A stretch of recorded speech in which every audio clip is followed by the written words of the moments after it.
Bom, pessoal, vamos continuar aqui, ó. A gente tinha parado então no nosso último vídeo na discussão ah, aqui do capítulo 15, né? E aí então vai começar a tratar da parte de otimização, tá? Essa parte aqui é longa, tem vários pontos aqui que o livro discute. Vou focar naqueles pontos que são principais aqui para o nosso programa, tá? E, e tem um ponto que é muito importante para o nosso programa, principalmente para quem vai fazer as outras econometrias ou quiser entender um pouco mais de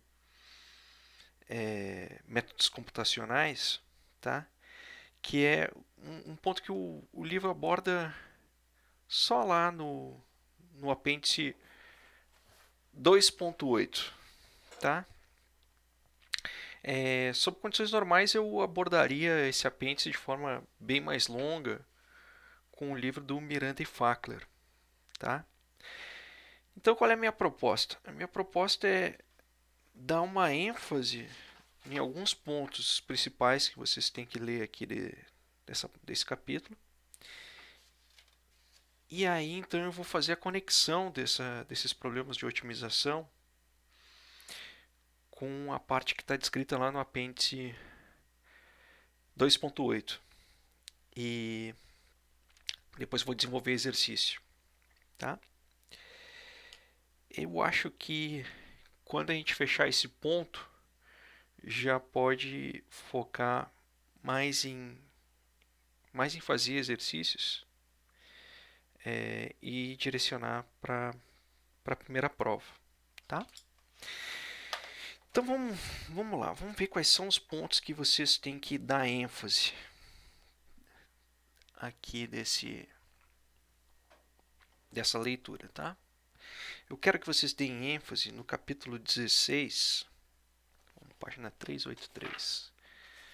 Página 383. 383. Tá aqui, ó. Quero que vocês deem ênfase nessa leitura das formas quadráticas, que já começou a se falar um pouco antes ali atrás, né? Mas qualquer função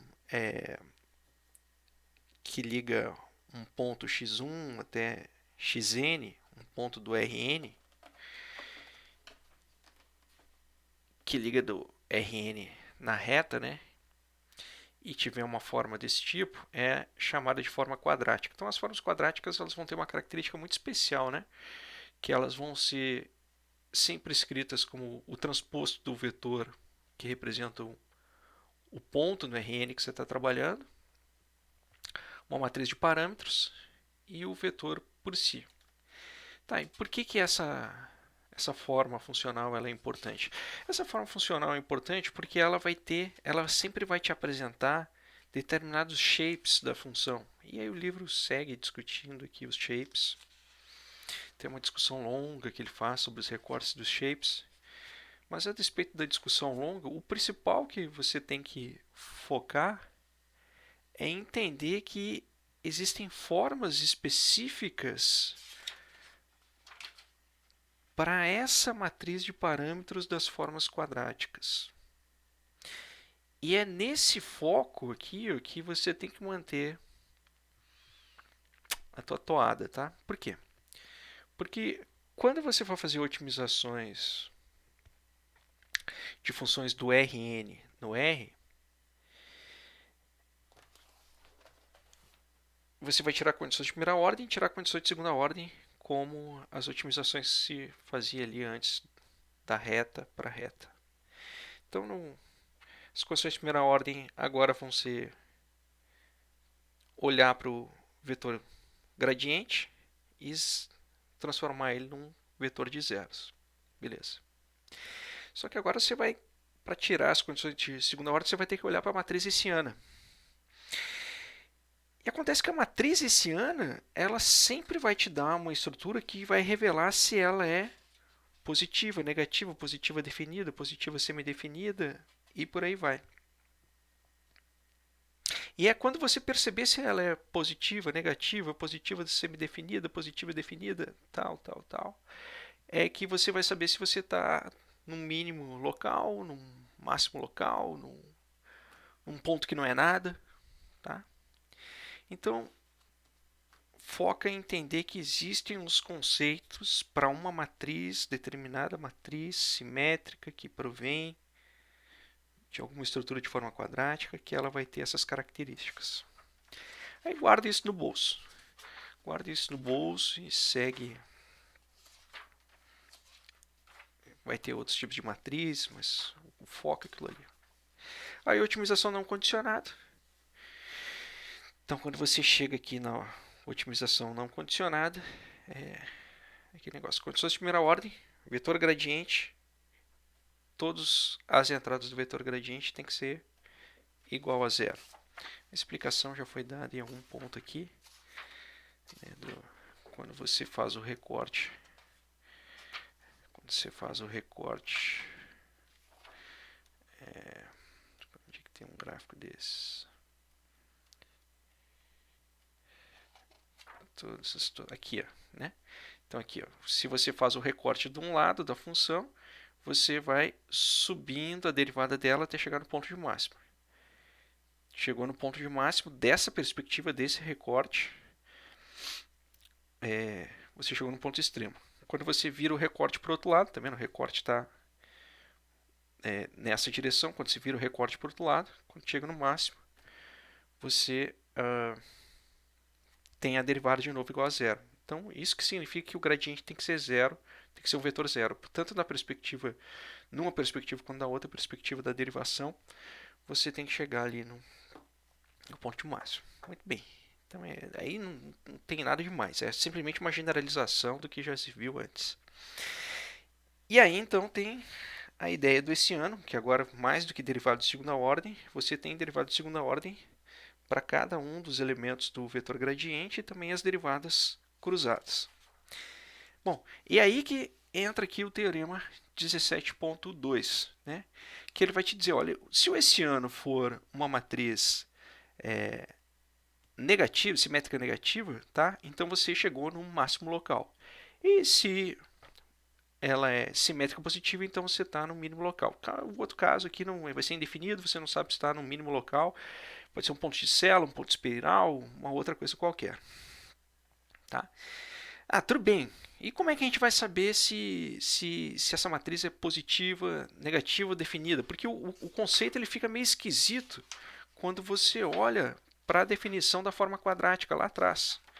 Né? Porque ela envolve o produto do vetor que gerou ela para saber se ele é positivo, tá aqui, para saber se ele é positivo, negativo, estritamente negativo. Mas não tem problema, porque a gente já sabe também, ó, quando você olhar os menores principais do esse-ano, que são aqueles menores principais, os mesmos que vêm lá da análise da regra de Cramer, que você olha para a adjunta, que você olha para a matriz de cofatores. E aí então você olha para os menores principais da matriz, e aí então você tira o determinante do primeiro menor. Se ele for negativo, e o determinante do segundo menor for positivo e o determinante do terceiro menor for negativo, ele começa a alternar os sinais, começando pelo negativo, depois o positivo, depois o negativo, você sabe que é um máximo local. E você sabe que é um máximo local porque esse comportamento dos determinantes dos menores principais do esse-ano são características de uma matriz que é simétrica negativa. O outro caso está aqui. Isso aqui está errado, tá? Tá errado, a impressão do livro está errada. Esses sinais aqui eu chequei, chequei aqui, não, isso aqui está errado. Então arrumem aí no livro de vocês. Isso aqui o primeiro é positivo, não é negativo, depois é positivo. Todos eles são positivos, tá?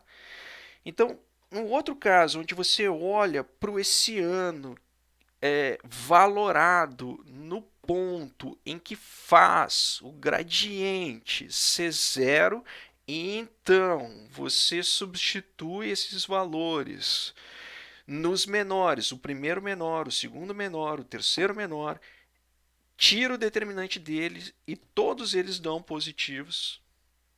isso significa que a matriz é simétrica positiva, esse ano. Isso significa que você está num ponto, um ponto, num ponto de mínimo, tá?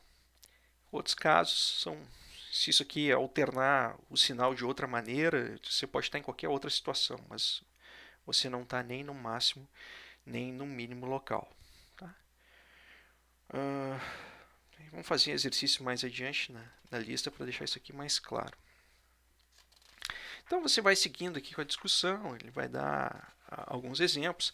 Ele vai dar aquele exemplo que eu botei na lista passada, que é a análise dos mínimos quadrados. Né? Ele vai botar outros aqui. Aí ele vai falar das restrições. Né? Então, basicamente, você vai ter três tipos de problema. Restrição, quando você tem restrição. Restrição com igualdade, que você aplica o Lagrangiano. Né? Você já estudou isso para Ampère, não vou ficar chovendo no molhado aqui.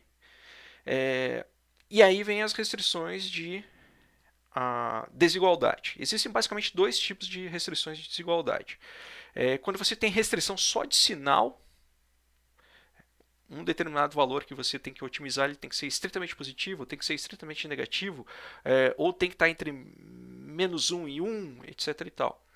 Quando você tem esse tipo de restrição, é fácil de resolver, você só precisa de alguns truques de escolher formas funcionais adequadas para lidar com ele. Quando você tem restrições mais sofisticadas, aí não tem jeito, você tem que recorrer ao algoritmo do Karush-Kentucker, que é bem chato de resolver na munheca, mas existem vários pacotes computacionais que te levam a essas condições aqui. Isso que eu estou dizendo, você tem restrições mistas ou tem restrições só de sinais. Tá aqui, aí a formulação ele vai dar, a formulação do Kentucky, ele vai dar exemplos de como faz o Kentucky. Isso aqui é trabalhoso, enfadonho, chato pra caramba de fazer essas contas. E ele vai continuar daí falando da questão da interpretação do multiplicador de Lagrange. Em especial, isso aqui é interessante para microeconomia, mas lá em micro você tem o exercício para mostrar que o multiplicador de Lagrange é precisamente a utilidade marginal da renda. Então é um exercício que se faz lá em micro, provavelmente vocês vão ver. O teorema da envoltória também, que é o teorema do envelope, também que você vai usar na equação de Slutsky lá em microeconomia. Também é um ponto que eu não quero me fixar muito aqui, porque eu sei que vocês vão ver de outra maneira. Eu quero fixar em outros pontos que vocês vão precisar mais adiante, eu quero que vocês vejam. Depois ele vai contar um pouco da questão da restrição, como você analisa o hessiano quando você está com restrições. Tá? Não vou me fixar muito nesse ponto aqui, não.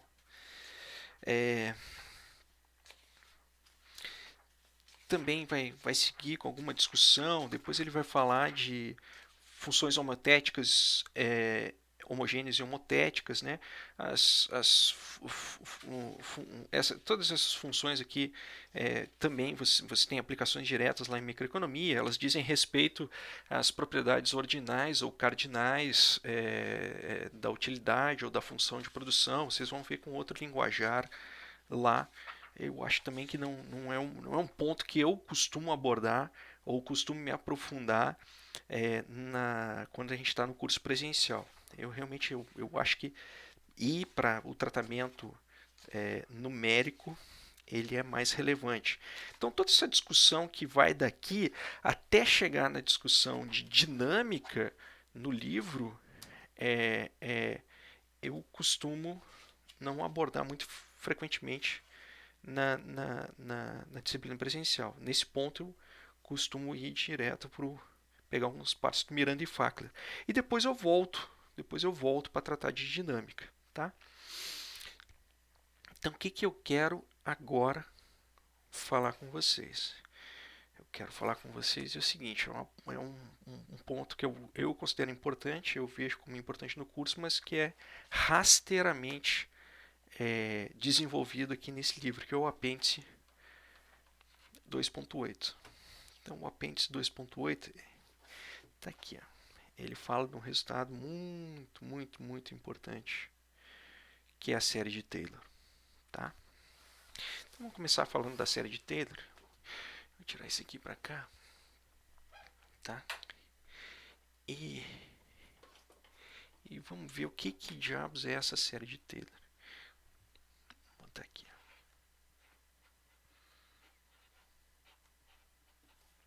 Série de Taylor. Tá? Você tem uma função, vamos começar a pensar ela, uma função que vem do R e leva no R. Uma função daquelas primeiras que a gente estava vendo. Então essa função é diferenciável até uma determinada derivada. Então ela é da classe C alguma coisa. Tá?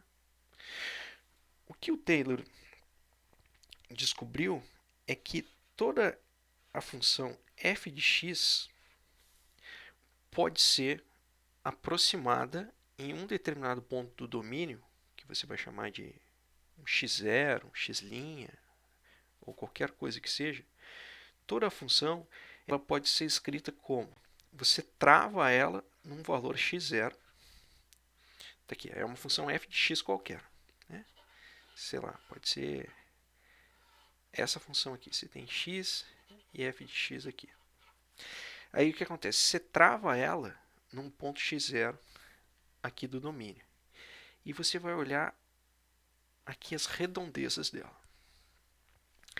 Toda função pode ser escrita como? Aí aqui você tira a derivada dela, valora no ponto x0 em relação a x mais, aí você multiplica x menos x0 mais a derivada segunda de f de x0 em relação a x. Aí você tem x menos x0 ao quadrado por 2 fatorial. Mais, você vai ter a derivada de ordem 3 de f de x0 d, aqui faltam 2, né? D de x3 na x menos x0 na 3 por 3 fatorial. Mas, e assim você continua até você chegar no último nível em que essa função pode ser derivada. Virtualmente isso aqui pode ir para o infinito. Tá? Então perceba que isso aqui é uma igualdade. Isso aqui é uma igualdade. Então toda a função derivável nas proximidades de um ponto x0 pode ser escrita por uma regra que é fixa a função, o valor da função no x0, a sua derivada primeira em x0, que multiplica x menos x0, que é a mesma coisa que você colocar aqui, né? 1 fatorial elevado a 1. E aqui seria a mesma coisa que você colocar 0 fatorial, porque 0 fatorial é 1, né? De x menos x0 elevado a 0, que dá 1. Derivada segunda. Essa aqui é a regra de formação. Isso aqui vale sempre. Sempre para qualquer função derivável ali no ponto x0. Tá, e por que isso é importante? Isso aqui é importante porque existem problemas. Todos os problemas que a gente está vendo até aqui ali no livro, eles têm solução analítica. Tá? O que significa solução analítica? Significa que você, na munheca, no papel, você encontra a solução. Você deriva igual a 0, faz as continhas, achou um número. Ah, que legal, esse é o valor que maximiza a função. Checa a segunda ordem. Esse é o máximo, esse é o mínimo. Só que existem problemas que não tem como achar isso aqui de forma analítica. Então você tem que achar ele de forma numérica. Tá? O que é achar a solução de um problema de forma numérica? Tentativa e erro. É velha e boa tentativa e erro. Só que a série de Taylor ela permite que a gente faça um protocolo de tentativa e erro, que é o mais básico de todos e sempre, na maioria das vezes, é bastante eficiente e simples, que é uma aproximação de Newton-Raphson, tá? O mesmo Newton, cara lá da física. Então vamos dar alguns exemplos de... Vou dar um exemplo aqui, vou dar uma pausa aqui para apagar isso aqui e pegar um exemplo para mostrar. Tá? Então, por exemplo, suponha que você tenha uma função de demanda que tenha essa cara aqui, ó, Q igual a 1 sobre P elevado a 0,2 mais 1 sobre P elevado a 0,5. Essa aqui é uma função que cumpre os critérios de uma função de demanda, né? Se tu fizer o gráfico dela, você vai ver que é alguma coisa desse tipo aqui. Se tu botar a quantidade aqui e colocar o preço aqui, ela vai ter um formato negativamente inclinado, tá? Que significa que quanto maior o preço, menor vai ser a demanda ali por aquele determinado bem. Tá?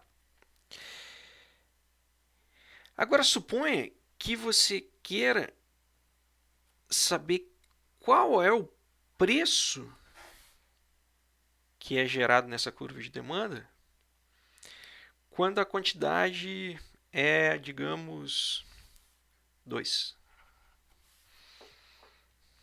Aí, então o que acontece? Você vai colocar o 2 ali e você vai escrever 1 sobre P elevado a 0,2 mais 1 sobre P elevado a 0,5. Esse aqui é um exemplo de uma estrutura relativamente simples que você não consegue encontrar analiticamente. O que significa isso? Você não consegue isolar o P aqui. Aí, normalmente o pessoal duvida disso, né? Eu faço a brincadeira. Tá, tudo bem, tenta aí. Então, o que o cara vai fazer? O cara vai tentar passar o P elevado a 0,2 para o outro lado. Você vai cortar aqui. E aí, então, você vai ficar com P elevado a 0,2 aqui. Você vai tirar o 5 ali, você vai ficar com menos 0,3. Né? Aí você vai ficar com P na menos 0,3 mais 2 aqui. E você vai ficar com, aliás, P na 0,3, você vai ficar com menos P 0,3, você vai ficar com 2P na 0,2, você vai ficar com 1 aqui, e aí você vai ficar em roda aqui tentando resolver esse negócio aqui. Você não vai conseguir resolver, porque não tem como fazer aquilo ali. Mas o que acontece? Se você usar uma série de Taylor, você pode chutar num primeiro momento que você não sabe quem é o P, mas você chuta que ele é um valor tipo, sei lá, 0,5.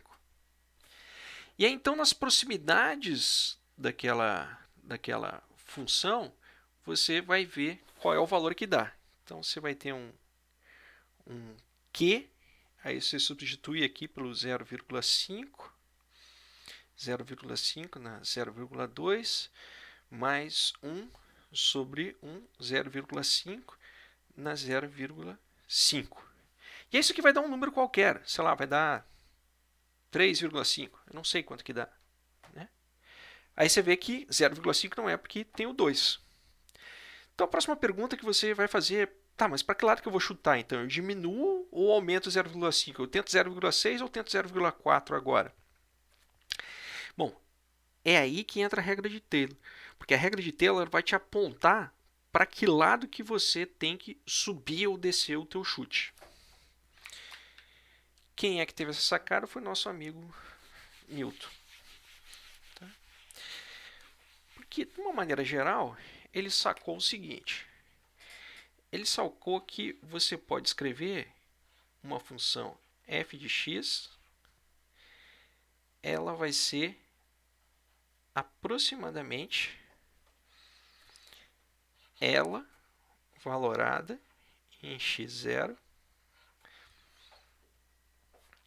mais a derivada dela em x0 que multiplica x menos x0. Por que aproximadamente? Porque lembra que o teorema original, você tem uma igualdade aqui. Ó. Você tem uma igualdade, aí você soma e continua com as outras derivadas. Então, se você deixar só aquela soma ali, ó, você vai ficar com uma igualdade aqui. Beleza. Aí agora você lembra que o que você está querendo chamar é 2 é igual a 1 sobre P na 0,2 mais 1 sobre P na 0,5. Então, para deixar as coisas arrumadinhas, vamos renomear esse sujeito aqui sem nenhuma perda de generalidade. Derivo, tira esse cara aqui e renomeio o P de x. Só muda o nome do cara no crachá. Ora, se isso aqui acontece que você pode escrever f de x é igual a 1 na x na 0,2 mais 1 na x na 0,5 menos 2. Né?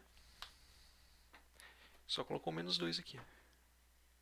Então perceba que essa função aqui é uma função de x que está levando nos reais.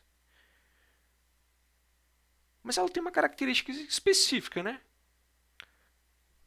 Porque na resposta certa, ela vai ser sempre travada no zero.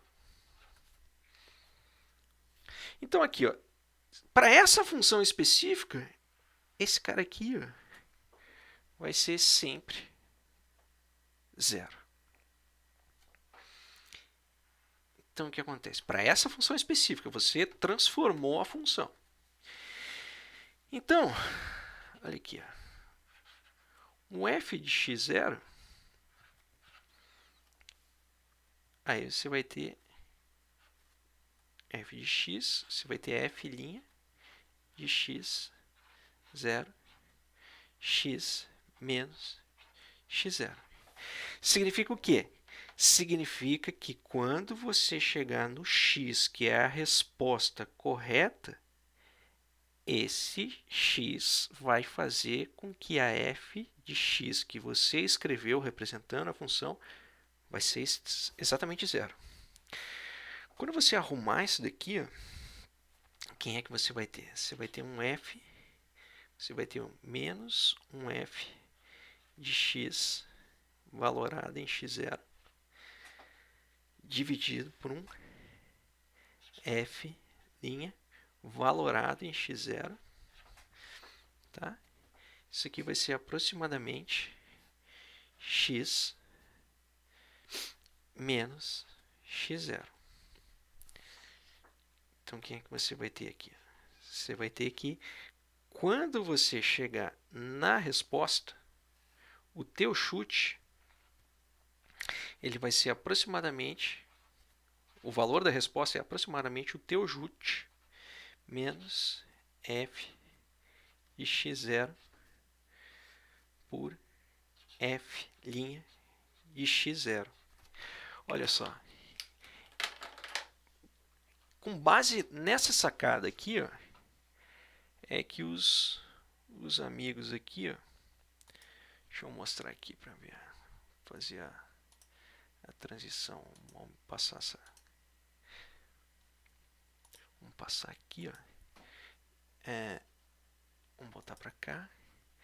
Então é Newton Raphson. Olha aqui. Está aqui o método de Newton Raphson. Então pesquisa aí. Tá aqui, ó. Então a sacada da regra de Newton está aqui, ó.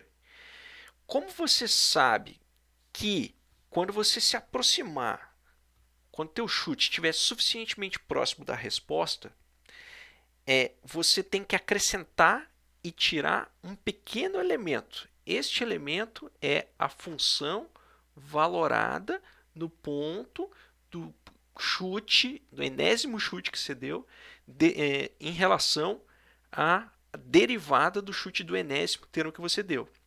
Então, o próximo chute ele tem que ser o chute anterior descontado ou acrescentado, isso vai depender do valor da função ou da derivada dele. Né? Ele vai te dar uma regra do quanto que você tem que chutar um pouquinho para cima ou um pouquinho para baixo. De tal forma que você sabe que quando chegou na resposta correta, quando você chegar na resposta correta, deixa eu voltar aqui a transição. Quando você chegar na resposta correta, essas coisas, esses dois lados vão ser suficientemente próximos de zero. Tá, tudo bem. Então vamos aplicar isso daqui para ver como é que a regra funciona. Vamos aplicar isso aqui no...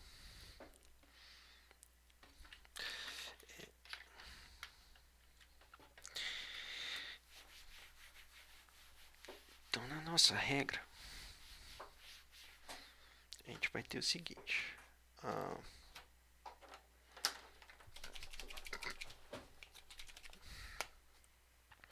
Você tem a nossa função aqui que é 2 menos 1 sobre x na 0,2 menos 1 sobre x na 0,5. Né? Esse aqui é o nosso f de x. Tá? Para aplicar a regra, então, a gente precisa encontrar quem é f' de x. Então, quem é f' de x? Isso aqui vai ser a 0,2 dividido por x na 1,2, né? Porque esse menos aqui vai cair para lá, você vai ficar com 0,2 e ele vai subtrair e vai ficar com menos 0,2. Então, aqui você vai ficar com mais 0,5 e você vai ficar com x na 1,5. Então, a tua regra de chute é sempre o próximo chute que você vai dar, ele vai ser igual a o chute anterior, que está fazendo as vias do x0, lá da regra de Taylor, menos o f de x, que é 2 menos 1 sobre x na 0,2 menos 1 sobre x na 0,5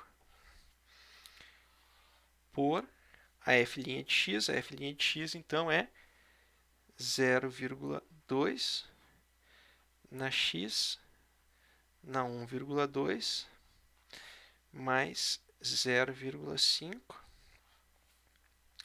na x na 1,5, né? Isso aqui é no enésimo chute, no enésimo chute, no enésimo chute, no enésimo chute. Muito bem, então vamos lá.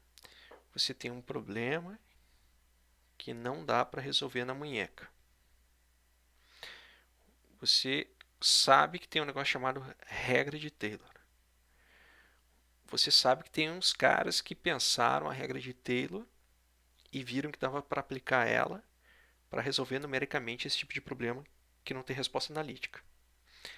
Aí você sabe que tem esse método de Newton-Raphson. É um algoritmo bem simples. Então, analiticamente, o algoritmo é esse daqui. Como é que a gente vai aplicar na prática? Vamos colocar aqui no Excel.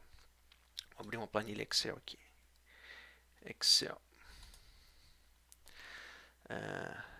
Vou tirar isso aqui para baixo. Vamos abrir um Excel aqui. Tá? Então vamos aumentar aqui o Excel. Opa. Vamos abrir aqui no Excel. Quem são os elementos que a gente vai precisar aqui? Vamos fazer a transição aqui. Né? Os elementos que a gente vai precisar é o chute. 0, 1, 2, 3. O x do chute. Então, no primeiro aqui, vamos chutar que seja, sei lá, 0,1. 0,1, tá? Então, você vai precisar do f do x n, vai precisar do f' do x n. Né? Então, quem é o f do xn? O f do xn é 2 menos x elevado a menos 0,2 menos x elevado a menos 0,5. Tá aqui na lousa. Quem é o f' de x?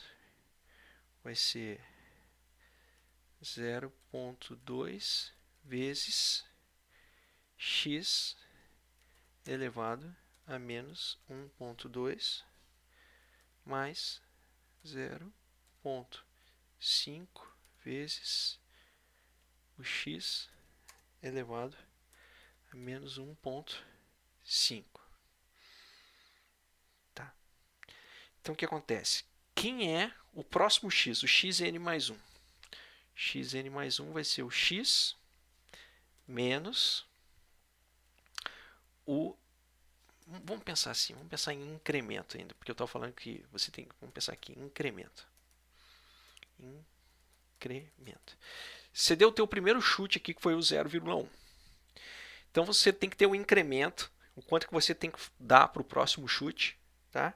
Ele vai dependendo dessa razão. A razão é entre o f de x e o f de x'. Então, a regra de chute é o chute anterior menos o incremento. Aí, então, essas duas coisas aqui repetem. Esse aqui continua com o incremento ali, tá? Então, ó, se você começou chutando xn, você computa f de x, f' de xn e está ali o incremento. O próximo chute depois vai ser 0,24. 0,5. 0,8.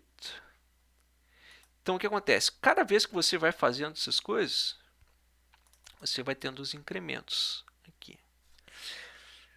Deixa eu só checar a conta aqui. Ó. Deixa eu dar uma pausa aqui para eu checar. Tava certo. Tava certo. Aqui estão os chutes. Tava certo. Porque eu usei números ali que vão ficar meio óbvios. A resposta vai ser 1. Né? Então, aqui você tem um incremento. Aí o próximo chute, então, você vai incrementar, vai ser 0,5, depois 0,9, 0,97, 0,99. Então, o sexto chute, pela regra, começando lá, aí vai cravar ali em 1. Então, suponha que você tivesse começado de outro ponto. 2, eu acho que a conta não vai fechar ali. Vamos ver. 2. Incremento aqui. Aqui está dando certo. Não, vai igual para o 1 ali, deu certo, tá? Agora suponha então, você pode pegar outras funções aqui. Eu botei essa função de cabeça, mas ela, o que eu fiz? Eu escolhi números aqui, ó. Deixa eu jogar isso aqui para cima. Eu escolhi números aqui, eu escolhi o 2 ali, mas eu fui meio infeliz no 2, né? Porque o 2, ele vai te marcar aqui, ó. Porque quando o x for 1, vai ser 1 elevado a 0,5, 1 elevado a 0,5, vai dar o 2 ali igual. Então vamos escolher um outro número ali. Vou escolher 0,5. Se você escolher o 0,5 ali, o que vai mudar? Vai mudar só o 0,5 aqui, ó. Então tem que mudar só o f de x. Deixa eu baixar isso daqui. Deixa eu baixar isso daqui. Fazer a transição. Então eu tenho que arrumar aqui essa função. Aqui não é mais o 2, então tem que ser o ponto 5. Tá, e tinha começado do ponto 1 aqui, né? Pronto. Muito bem, então esse aqui é o próximo incremento. E aqui vai ter os próximos. Também está chegando. Não. Onde está o erro? Tá aqui, ó. Eu fui infeliz aqui de escolher os números que não dão certo. Isso aqui é logo das primeiras páginas lá do livro do Miranda e Fackley, né? O exercício mais simples que ele dá. Deixa eu voltar aqui. Deixa eu botar para baixo esse daqui. Tá? Então, os números que ele usa, que fazem a ilustração ficar bonitinha, a quantidade é 2 e a função original que ele está trabalhando é Q igual a 0,5 por P na 0,2 mais 0,5 por P na 0,5, tá? Então, a função modificada para a regra de Taylor é essa daqui, para fechar no Q igual a 2. A derivada está aqui.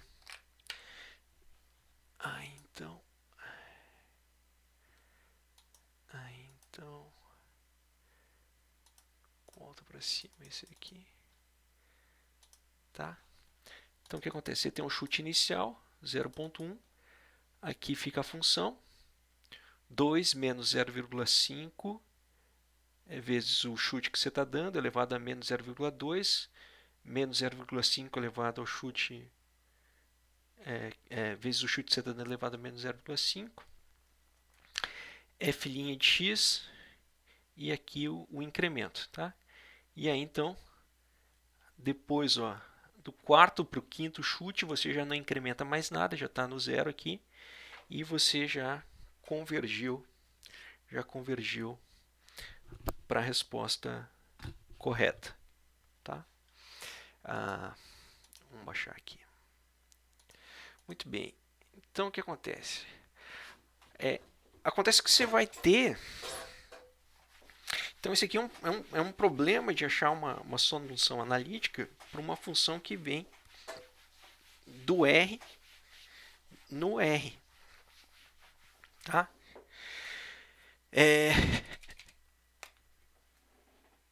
Só que a mesma expansão de Taylor, ela também funciona para uma função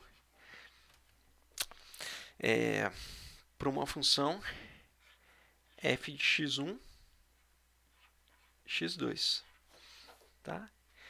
Quando você está maximizando essa função, o gradiente dela vai ser d de f de x1, x2 em relação a x1 e d de f de x1, x2 em relação a x2.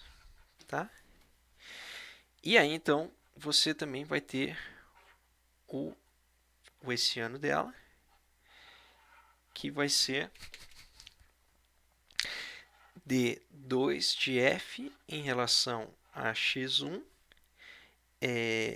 ao quadrado, d2 de f em relação a dx1 dx2, d2 de f dx2 dx1, e você vai ter d2 de f dx2 2, tá? A expansão daquela regra é a seguinte: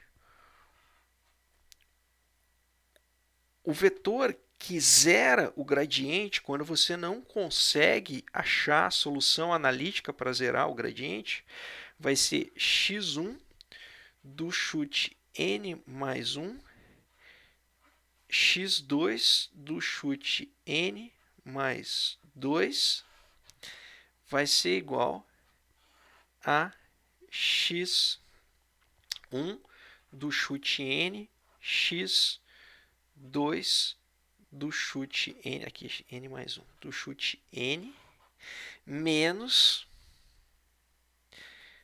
a inversa do hessiano vezes o gradiente. Tá?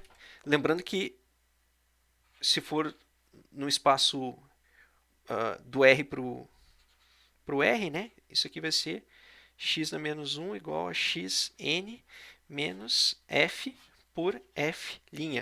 Olha aqui, ó, a inversa do hessiano está fazendo as vias de dividir pela primeira derivada.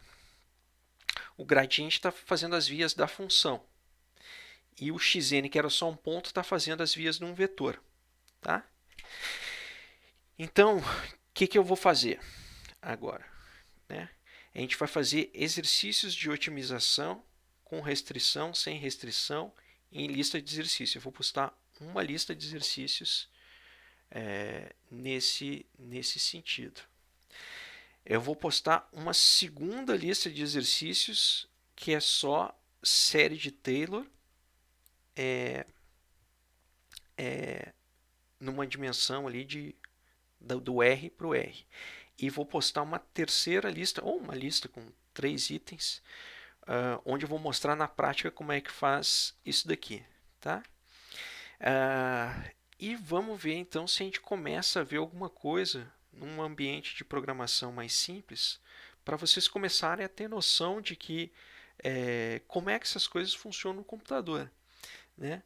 Porque a imensa maioria das contas que a gente vai fazer na prática ali, vocês vão fazer na dissertação, na tese de vocês, são contas que vão envolver algum tipo de processo computacional. Tá? Então, eu pretendo focar agora, até a próxima prova, até a primeira prova, né? Mais em exercícios desse tipo aqui. Tá? E aí, então, na sequência, voltar a falar então de dinâmica, né? De dinâmica e alguns pontos de análise, tá? Que voltam antes. Então é mais ou menos isso que tem desenhado na minha cabeça. Talvez esse vídeo, 3 listas, voltar a aumentar lá o banco de dados, o banco de questões, e a gente vai direcionando para o exame. Tá bom? Obrigado, gente. Boa noite. Eita.